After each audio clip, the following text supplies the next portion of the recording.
My guest at this time is the owner of the United Wrestling Network. It is David Marquez. David, thank you very much for taking the time to chat with me today.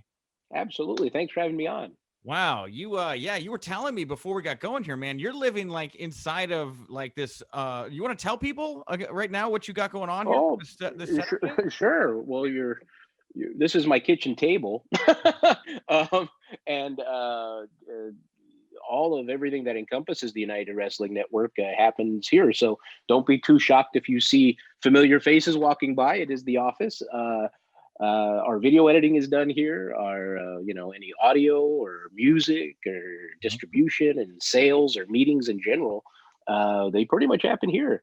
So Championship Wrestling from Hollywood is edited in the room over there. Championship Wrestling from Arizona and NJPW Strong is behind me.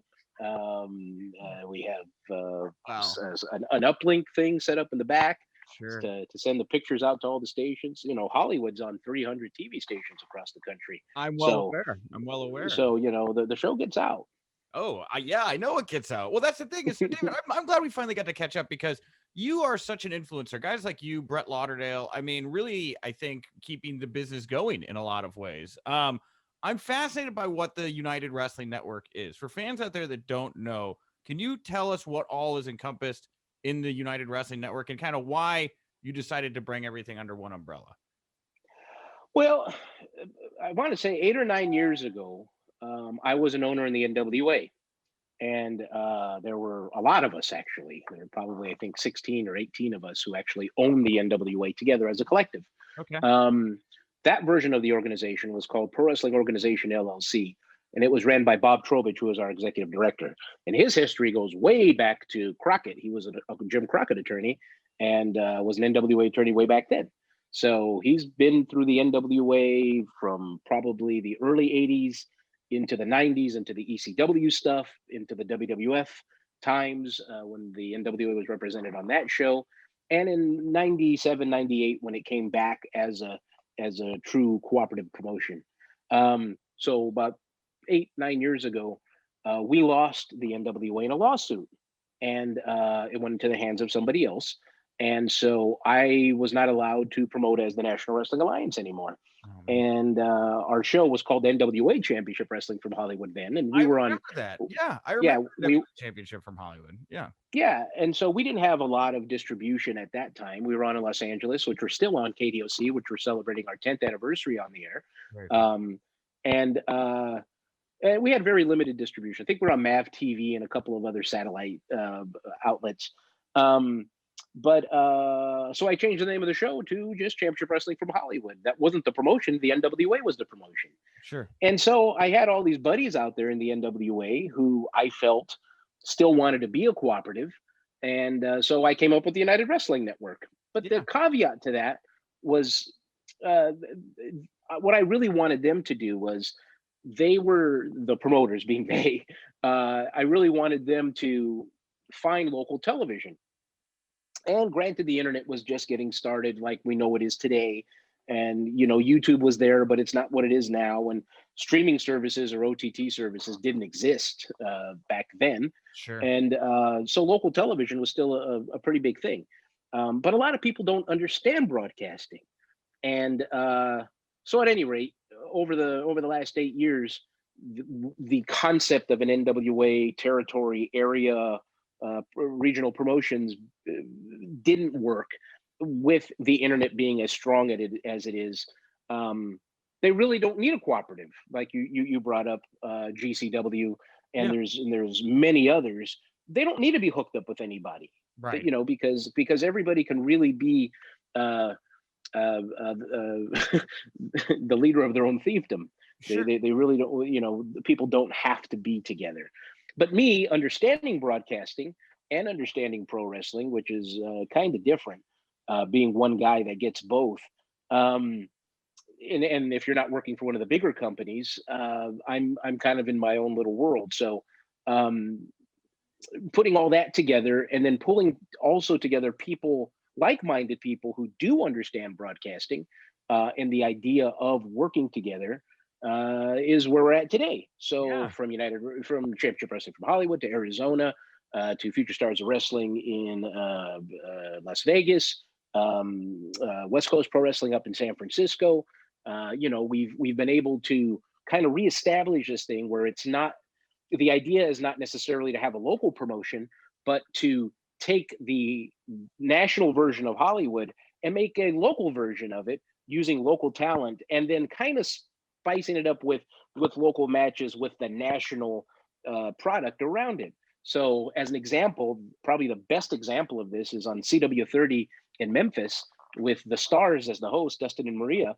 We're partners with the TV station, and it's kind of like primetime wrestling is probably the best way to put it, with Gorilla Monsoon and Bobby Heenan, where you have local hosts. Mm-hmm. I've seen it. Yeah, I've checked out the program. Anyway, sorry, I didn't mean to cut you off. Yeah. Yeah, no. So it's all business minded, because we all have to make money. So when you watch that version of the show, all the commercials are Memphis commercials. They're regional Sonics and Dave & Buster's and people like that, and then wardrobe sponsors, jewelry sponsors for people on air.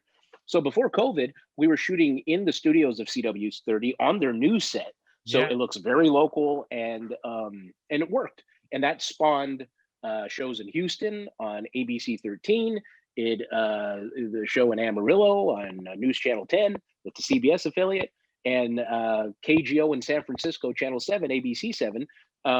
We have West Coast Pro Wrestling that presents championship wrestling up there. So it's kind of like we're now reworking all this. And Future Stars of Wrestling will be sponsoring and co-promoting and co-producing the Las Vegas version of the show, just simply called Championship Wrestling. So that's kind of like the moniker we've taken across the country. Yeah, and obviously you have, like you said, you've formerly been an owner of the NWA. Now the NWA has kind of boomeranged its way back into your life, right? Like you're very actively working with Billy and the NWA. The model you're describing, is this you in a way trying to recreate like a little bit of that NWA kind of territory system? Like, is that something like a concept that just resonates with you? Because it sounds kind of similar in some ways. It does, and it does work when you have the right people behind it. So, people in pro wrestling, they really like to talk about being in wrestling, but people never like to do it and actually go out and make things happen. It's hard. It's so hard. Yeah. It is and it isn't. And maybe I'm being a little facetious by saying that. I mean, I've been doing this for 30 years, and I've worked with and for just about everybody that's out there. Who's an anybody, even people who aren't anybodies I've helped out. Sure. So, it's, to me, looking at a building, whether it's a high school gym or just a big black box like we have at Thunder Studios, or a barn, to me, I can see it in a different perspective when we walk into a room and see how things can be laid out, how cameras can be laid out, how simplistic the lighting can be, like the Hollywood show. It is so simplistic when you look at it. And the reason it's shot the way that it is, it looks local for that. It's 100% so that it can be local, because it's on local TV stations. I want people to watch that and say, oh yeah, that looks like it's coming from here. Like, oh, that's being shot in California, So it's a whole mind game too. But yeah, the concept of localized promotions working together with the idea of having world champions, that to me has always resonated, and it works when people really want to do it. Yeah, for sure. And there's definitely like a void for it too, right? I mean, because like obviously WWE's model's been, top dog. AEW's kind of, putting a new coat of paint on it in their own way. It's really not a lot of people are, like you say, even GCW does their own thing. What you're doing is very unique, I guess, is what I'm getting at. Nobody else is really doing what you guys do at the moment, I feel like. Yeah, it's because they don't feel that they need to do it. I disagree. I think we need cooperation. That's like the Primetime Live show. Yeah. The reason why I put that together was for the sole purpose of working with people. So we have our World Championship tournament coming up here shortly. Yep. And it's crazy to me, because when you think about it and look at it, we have someone who's under contract to New Japan. We have someone who's under contract to AEW. Yeah, we have someone under contract to MLW. Right. And then you have recognizable faces from the WWE, people who are known for being a part of United Wrestling for so long. And, it's just great. I just really love the fact that we can pull that together with the resources and friendships I have. And that's really important is to cultivate these relationships with people who are talents in the beginning who move on to become executives later. So, and that's really what this is. I've worked with enough people over the years and learned from the very best of how to keep this train moving. I have a better than good name, and and I try my best to keep it there, no matter how many others try to keep it down. Sure. The vultures always swirl, my friend. It's pro wrestling, For sure. So real quick here with the New Japan stuff, I'm really interested because I've been talking to several of the New Japan strong talents. I think it was Rocky may have mentioned to me that this is the same facility, the championship. It's like the same sounds, like you guys, same set, Yeah. right? You guys are filming. It is. It's in the same. It's in the same theater. We own that theater. That's ours. Right. So we shoot Hollywood there. We have for the last close to 8 years now. Right. And what we've done is I changed the aesthetics for the New Japan show. One, they were originally using our ring, which I didn't think was a good idea because the New Japan ring is so iconic. Sure. So we made, they even saw that and they brought their ring in. And we're shooting against black, and all that's back there, I think, are a couple of New Japan logos or something, some banners. Right. The Hollywood show, so it doesn't look the same when we went back to start shooting our series. So we shot into the set, same room. So we're just shooting this way and they're shooting this way. Gotcha. Hey, yeah, that's good. Hey, that's like you said, you walk into a space, whether it's a barn or a nice theater, right? You see different ways to kind of present on the inside there. So what's the relationship like with New Japan? Like, is this just a friendship because we found ourselves in the same situation? Is there more to it? Like, what's the relationship like with you guys? I would sure hope there's much more to it. You may not know this, but I was vice president of New Japan Pro Wrestling, their international division, for 5 years. Okay. I ran the New Japan dojo, the first one in Los Angeles with Simon Inoki, where I recruited Fergal Devitt and Carl Anderson and Samoa Joe and Rocky Romero and Bobby Quantz and Alex Kozlov, and I've heard of them. And the names go on and on and on. Sure. And that was also through the NWA. That was why the NWA system was so important, because you find all these diamonds and you pull them all in and you shift through them. The influx of Australians in the United States was because of the New Japan Dojo and myself with EPW Perth and Adelaide in Australia. So Hartley Jackson, Mikey Nichols, who was in NXT for a minute, I forgot what they called him, and Shane Haste, who is still there, and I forget what they call him. But they all started with me. I have a Christmas photo on the wall over here that's pretty funny. A Christmas card from the dojo from years and years and years ago, that I legitimately walked everybody, TJ Perkins as Puma, into Sarah Del Rey wearing a mask, a couple other people, walked them right into the Sears portrait studio, and we took Christmas card photos. Oh, so that's adorable. Yeah, no, it's pretty funny. Do you want to see it? Sure, yeah. Where's a video piece here? Right? Hang on a second. Yeah, I was about to say, come on, we got a girl in here right now. Do.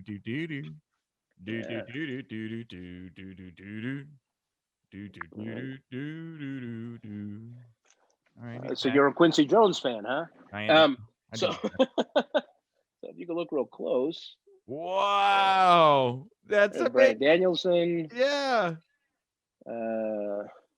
Yoshida, I believe his name is. He became they changed his name and I forgot what they call him now. Okay. But there's TJ Perkins, there's Rocky, there's Samoa, there's me. Samoa Joe, yeah, like a 12-year-old. He looks like a baby there, Yeah. And I've known Samoa since UPW when he first started. So so that's my relationship with New Japan Pro Wrestling. It goes way, way back. Okay. I was also the person who brought together TNA when they were NWA TNA because of that relationship with New Japan. And when you saw Tanahashi there and those guys in the early 2000s, I was the person with Terry Taylor who put that deal together. So I've always been kind of an executive from the really stayed under the radar. And for the longest time, I had that 70s and 80s Vince McMahon aura of being on camera doing interviews or whatever. I've seen you, and people, I've seen you for years, Dave. Like, yeah, for sure. Yeah. And people didn't know that that was my company. or I was an executive within the company. Um, and it was great to have that autonomy. And now, because of others and investments and other things, I've been pushed to put my name on the company. So now it's David Marquez Productions, outside of Championship Wrestling from Hollywood Inc. or whatever it used to be, to build that brand. Sounds a little selfish, but they really wanted to put a stamp on it, that someone's behind it. And because we do other things too, we do other programming. It's not just wrestling. And in Hollywood and out here in media, you kind of have to be universal that way. So I didn't want to call it like, Happy Pants Productions or anything like that. I wanted to be taken serious. And as much as my own name could be serious, I mean, I'm not David Letterman, the world needs pants, of course. Sure. But I worldwide pants, I believe. Yeah, Letterman. yeah, Okay. yeah. The end of it is the world needs pants. It's a good bit. Yeah, but I'm not that guy, so Okay. they just went with my simple, silly name. But anyhow, yes, I've been around, and Sure. that's the relationship. So with you, so we kind of circle back on the point where we started here with you in New Japan, right? Like, I'm very interested in New Japan's North American expansion, because it feels like the playbook got thrown out the window here with the pandemic, where I thought, because we obviously were going to get the big MSG card now, but now what we've got is like two separate rosters that are really being built out here just by kind of circumstance. What do you think of that? Do you think that, like, out of this could come something where there is this kind of unique North American New Japan brand that doesn't feature a lot of the same roster members that we get over in Japan proper? I think so. I really like it. It gives a lot more opportunity to people that you probably would never see in Tokyo. Especially like during my time there, I had a hell of a time getting people booked in New Japan and from the dojo. Even Samoa Joe back in the day, they didn't want him. Really? I couldn't. Well, think of how many times Samoa Joe was featured in New Japan Pro Wrestling. True. Okay. Yeah. So, and there's many others. The whole Fergal Devitt piece, and they wanted to call him King Devitt, kind of like the King of the Leprechauns back then. And I was like, no, don't do that. Please don't do that. They're gonna hornswoggle him. Okay. Yeah, I pitched the Prince name, and luckily they went with it. I was like, he's young, he's exotic looking, he's a very handsome man. He looks like an underwear model, like he's a prince, he's royal, and stuff like that. But a lot of people who are featured from United Wrestling Network programming are also featured on the Strong Show. So like Danny Rivera or Jordan Clearwater, JR Kratos, people who are known for my programming. Now they're being seen on a much broader scale. Yeah. And that is exciting to me too. And people from across the country. I'm even meeting people for the first time, because my generation is not the current generation. 30 years is a long time to not meet any people. And I don't travel anymore. I don't go to as many shows as I used to go to. So it's very difficult for me to meet new people. And like Max Caster, not to go off, but he's been featured on twice now on Primetime Live. And that guy's a star. 100%. He won't be with us long. Someone's gonna snatch him up quick. Yeah. So, and maybe it'll be New Japan or Chris Dickinson. I've known Chris Dickinson for years, of course. Dude. We've just never been able to make it work. I was introduced to him by Drew Gulak years ago. He's on Moxley, right? He was just fighting Moxley at Bloodsport. He did. Wow.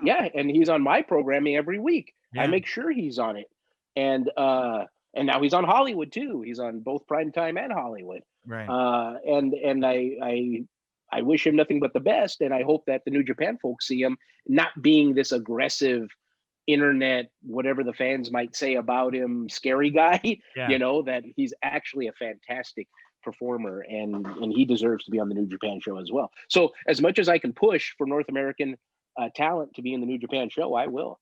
Yeah, no, that's awesome, man. It's just really interesting time, man. Okay, so like step back from the New Japan stuff, coming back to what you guys are doing over at UWN. Yeah, you brought up this tournament, right? So you're gonna have Fred Rosser there. He's done New Japan. Carl Friedrichsen, Peter Avalon is going to be in this tournament as well. AEW guys don't really get to. I mean, there's like indies and stuff, but this is you guys, like you say, you're in 300 different markets and everything like that. How different was it getting Peter to be a part of this thing and working with AEW? It wasn't that difficult. We worked with AEW in the past, of course. Serena Deeb's on the show this Tuesday coming up as well, just like Peter. Okay. So it was just a phone call. the talent relations person there and I go way back. Tony Khan was involved in the decision, and they said yes. So Wow. uh, it's Have you had a chance to chat with Tony at all, or no? I have not talked to him one-on-one. I was on a few emails with him early on. We helped them or consulted with them in the very beginning in getting work visas for some of the Chinese performers they wanted to bring in because I did a show in China about 2 years ago. It's the first North American broadcast to originate from China. And we brought that back and ran that across the country. We played it a few times because it's pretty spectacular and special. No one else has done it. Yeah. So it was only through legal lawyers and whatever. And I'm pretty sure he was attached to things. But everybody there in his office, Chris Harrington, and other folks, we know of each other from a while back. So I'm very familiar with the people in the office. Man, okay, cool. Just checking, just wondering. Yeah. We all kind of know each other. No, we all kind of know each other in a weird way. Yeah. So one of the other things I want to ask you about, David, there's another David that you've had Championship Wrestling for Hollywood. That's David Arquette. It was like very prominently featured in the documentary You Cannot Kill David Arquette. What was it like working with David? What do you think about how you guys came across the documentary, everything like that? I thought it was great. He's a good guy. We've also talked about doing other things together, non-wrestling. Okay. We became very good pals and still are. I think we came across great in the documentary. Our staff, I mean, of all the wrestling that's out there, I'm on record.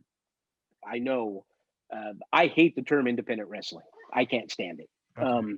I don't want to be wedged into something that the masses don't understand. Okay. And then mostly how industry doesn't understand. So I deal with ABC, NBC, CBS, Fox, CW, television stations, networks, whatnot. And if you go to them, you're like, oh yeah, it's independent wrestling. And they're like, well, what the hell is independent wrestling? They have no idea what it is. Yeah. They know WWE, and now they're getting to know what AEW is. But like for the most part, they don't even know what Ring of Honor is, even though they have the same distribution it does, and they have a major parent company. So I try not to be put in that position. The reason I'm saying this is because in the documentary, we're kind of lumped in with a bunch of other companies. And with that, the perception could be we're just like them. I'm not saying there's anything wrong with them. I just try to put ourselves in a different bracket when it comes to our production. Our lighting is fair. Our production is outstanding. Our presentation is what broadcasting is. And while others will just stick a camera there and maybe one giant hot spotlight on the ring. Sure. And it's probably because it's what they can afford for sure. But we've learned a lot. So I try my best to represent and present ourselves in a different light. So that's why we say we're a broadcast. I try not to play the wrestling side anymore because I think that that's wonky now. Being a wrestling promoter, because anyone could be a wrestling promoter. No, I'm a broadcaster and I have a broadcast. Yeah, no, for sure. That's so cool to hear you talk about because, I was actually the whole time we were talking, I was like, I don't feel like what you do is independent wrestling, right? Like, that's why I don't feel like it's really fair to compare it to like GCW or Warrior Wrestling, which was in the documentary alongside you guys as well. It's a great product that you have, David. Thanks. We follow the FCC. We have to follow FCC guidelines. We have to provide closed captioning. We have to provide logs. We have to provide, all of our commercials, inventory in advance. It's just like any other television show on the air. I mean, we have to go through the same things. So one of the things that I've been talking more about on our news podcast, Wrestling Daily, which I guess this will be on as well, is there's been multiple stories coming out of there. There's positive COVID cases at these independent wrestling shows and things. Obviously, you have to go through all these different guidelines and do testing and things like that. I know the same thing for the New Japan Strong show and stuff. But how hesitant does it make you to work with or allow talent to do these other independent shows right now, knowing how much you have invested in trying to execute on these shows, and keep the wheels moving? Well, we try to stay within the same system of people we're working with and people I know personally. So talents that are flying back and forth or whatever, to be on the Primetime Live, you have to provide a COVID test 48 hours before the show. regardless. And if they're flying in or not from the area driving in, we have a rapid test that we give at the stage before they enter this. Excuse me. Actually, Thunder Studios. You can go to their website. I believe it's thunderstudios.com. They have a full COVID protocol, like any movie studio in Los Angeles, if not the world right now. Sure. So they're like real strict about it, which they should be, and I'm happy they are. We have to wear masks the entire time we're there. It's like visiting a Disney theme park where there's a trash can every 10 feet. There's hand sanitizers every 10 feet. You can't go far without having access to sinks and soap and hand sanitizers. Social distancing is beyond, even with the matches, when we were rehearsing some things for the people at the stage for the first time to see what we do, there was a lot of concern too. It's like, you guys are on top of each other. There's sweat. There might be blood. There might be this. What are you going to do? We have a ringside physician, Dr. James Morgan, who used to be a performer on the program. He's now a medical doctor, which is great to have someone within wrestling being an MD. There's I believe an EMT also there because of the stage in general. And we're not the only one shooting there. We just the other week, we had Apple shooting a commercial, their Christmas spot. Target was shooting their Christmas campaign. Oh, cool. Amazon was shooting there. And I believe and Fox does their Spanish World Series broadcast out of there. So we're all set up on these different stages. I think there's 10 or 11 stages in that studio. Yeah. We're in the smallest one, but we're there, and so we have to follow it just like anybody else. Huh. Okay. Just interesting. Yeah, because I mean, it's just, I feel so bad. Janela's getting pulled from Dynamite on Wednesday night last second because something happened, and it's just seems like a rough time to be in the indies in general. No, for sure. Even with that, it's just responsibility, and we have luckily in our probably 2.5 months being down at Thunder Studios not have any cases linked back to us. We've not had anyone negative. We've not had any type of outbreak. And that's with a lot of people flying in and out, and from states that are not necessarily taking COVID too serious. So with their local rules. So we've been very fortunate for that to happen. In fact, I had to provide all this to AEW just prior to them approving their talent to be on the show. They had to see what we did. Yeah. And luckily it was more than satisfactory, and they said yes. Good. So and then I understand Ring of Honor has a crazy protocol, but they have a state athletic commission they have to deal with. Maryland has a pretty strict commission. California, we don't have a commission, but we do have a film commission that we have to deal with, which is a different situation. So all of the data that comes in, it's just not like for our record, we're cataloging it, we're putting it in shoe boxes just like you would with your tax receipts. And in case we get audited, hey, show us your record, show us what you've done, blah, blah, blah. So we're keeping track of all that. Oh, wait. Oh, sorry. I just lost your video there for a second. Can you see me? It's okay. Yeah, I can. The phone rang. I'm sorry. No, that's fine. Obviously you're very busy, Dave, so. No, don't worry. Keep going. Well, I'm happy to be here. Yeah. Well, I want to go back to the tournament here as a springing off point. We had somebody on the show recently. It's going to be the tournament, Mike Bennett. He's returning to pro wrestling right now. When I talked to him, it was a great chat, but he sounds kind of melancholy in regards to his value at the moment, because obviously Mike is a great wrestler, but he feels like he got devalued by the way he was treated on WWE TV. What do you think of the spot that Mike's in right now, and what do you think fans can expect from him here coming up in the well, I believe in Mike. That's why I was part of the NWA team that pushed him to sorry, my dog is bothering me, to push him into the NWA title match with Nick Aldis on the premiere episode. Right. It was fantastic to hear that he was going to be a part of the show. And I had known of Mike off and on over the years from being in Boston and his Killer Kowalski connections. I too have connections to Walter Kowalski, and it's just he's just a great guy, a fantastic guy, fantastic talent who has a lot to offer. He likes to talk about being a father and a husband and older in wrestling. I think we're going back into the Lou Thez type times when you can perform until you're 80 anymore. People are really taking care of themselves. Just speaking personally, being around it, I see drug abuse and alcohol abuse way on the low, not like how it used to be when I was first getting involved. A lot of those people are gone, but I see this generation, if not the generation before, being here for a long time. Do you think that pro wrestling has become more progressive since you've been around the business? On the outside, yes. Yeah.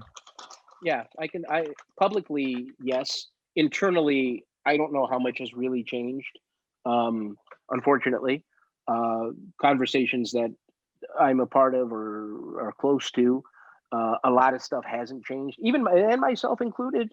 I have learned a lot in the last probably 2 years. Nothing bad or racist or anti anything that people would think of. It's just like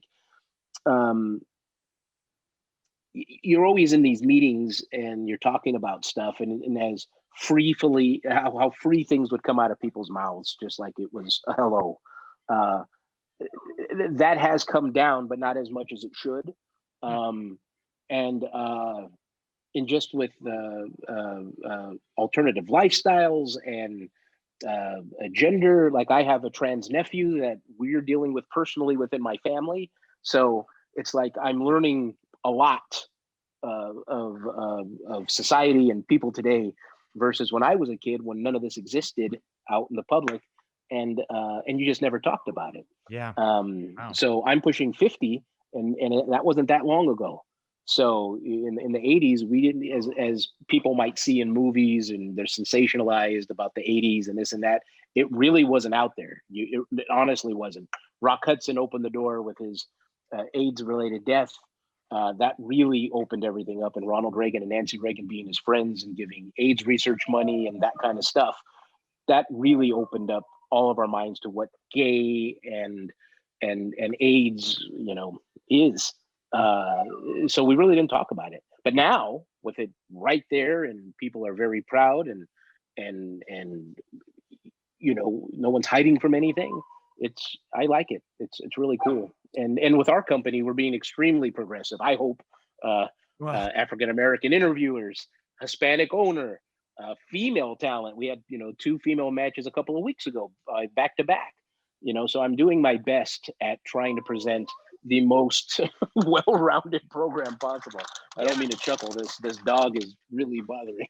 No, it's fine. It's just, it is. I'm glad. Thank you for your candor, because it is something interesting for me watching how, from the storefront side of it, the business seems to have become a far more progressive entity. I think it attracts far more progressive people now. There's even data to suggest as much, right? Yes. But there is the converse. It's like, what's the inside like? And it does seem like it is still kind of a largely unchanged in a lot of ways, and when it comes to top. Yeah. I mean, you have to look at it in reality. Like when I talk to young talent, when they ask me my advice and whatnot, it's like, look, guys, you are not in charge. And they get so upset when I say that, but it's true. Where it counts, like me, I'm pushing 50, so I'm older. In the big companies, the people who are really in charge, they're in their 60s and 70s. Yeah. Whoever really controls that money and makes those decisions, and even closer to my age, so 50 plus. And we did grow up in a different time, and it is difficult to shed some of the operational pieces of pro wrestling and the mindset with some. Like I said, it's taken me about a good 2.5 years to really understand the mentality of today's performers.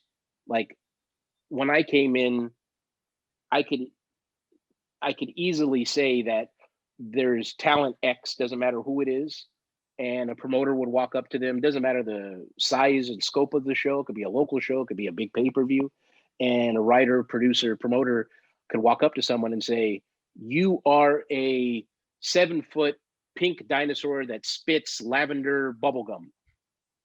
And they would say, great, let's get started. Today, I'd say the same thing, but someone who's between 20 and let's say 28 or 32, they'll look at me and say, but I'm not a dinosaur. So that, and I'm not being facetious, it's the truth. Yeah. It's that imagination is gone, and that make believe is gone. So I don't know if it's because the more modern generation, their toys played with them and told them what to do versus having teddy bear adventures outside in trees and playing with cars and having to talk for the cars versus having Lightning McQueen talk to you when you press a button and you're playing with the play sets.